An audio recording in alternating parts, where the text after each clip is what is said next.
Dorothea Dix is one of the most influential women of her time, known for pioneering reforms of asylums and the treatment of the mentally ill. She grew up in a turbulent household with her two younger brothers. Her mother struggled with mental health and her father with alcoholism. Because of these issues, Dorothea often acted as her brother's primary caretaker. Dorothea's father did, however, teach her how to read at a young age. When she entered school, she found herself much more advanced than her peers, which fostered her love of reading and teaching. Dorothea's grandmother eventually took her brothers and her in, finding their parents unfit to care for them. Madame Dix lived in luxury and expected Dorothea to be ladylike, an idea which she rejected.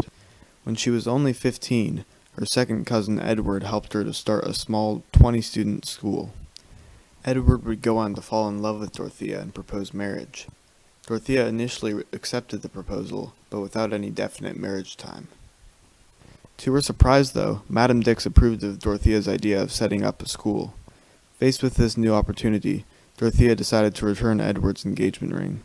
She went on to spend several years teaching and writing children's books. Eventually, at the age of 39, she took a new teaching job at East Cambridge Jail. She quickly saw how terrible the conditions were in this jail and began lobbying for prisoners' rights. She saw drunks, prostitutes, terrible criminals, and mentally ill people all kept side by side in cold, unfurnished jail cells. When she asked why this was the case, she was told that the insane don't feel heat or cold. After this, she began to visit jails and asylums throughout the country and saw they were all similar to this. After growing up with troubled parents, she knew that this was no way for anyone to live, particularly mentally ill people. Quoted as saying, "Of all the calamities to which humanity is subject, none is so dreadful as insanity. All experience shows that insanity is seasonably treated as certainly curable as a cold or a fever." Soon after this, she went to the Massachusetts state legislature and presented her findings. She explained that regulation was needed so these people wouldn't be at the every whim of the jail administration. She shocked the legislature with her observations and quickly spurred her audience into action.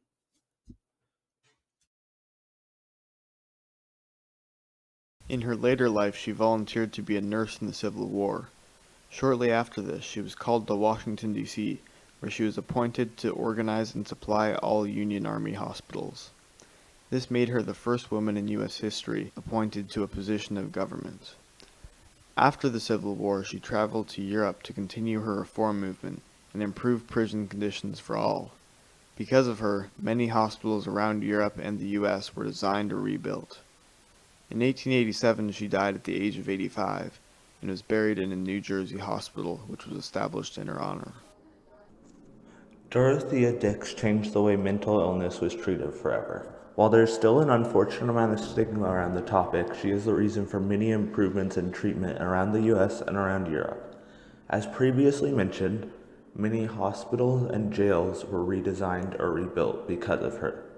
Without her, prisoners might still be at the every whim of their guards, and mentally ill people might still be treated as insane criminals. She also paved the way for more women in government positions. While there was still a lot of progress to be made after her time, being the first woman appointed to a government position is no small milestone and has helped allow many women to participate in government as they do today.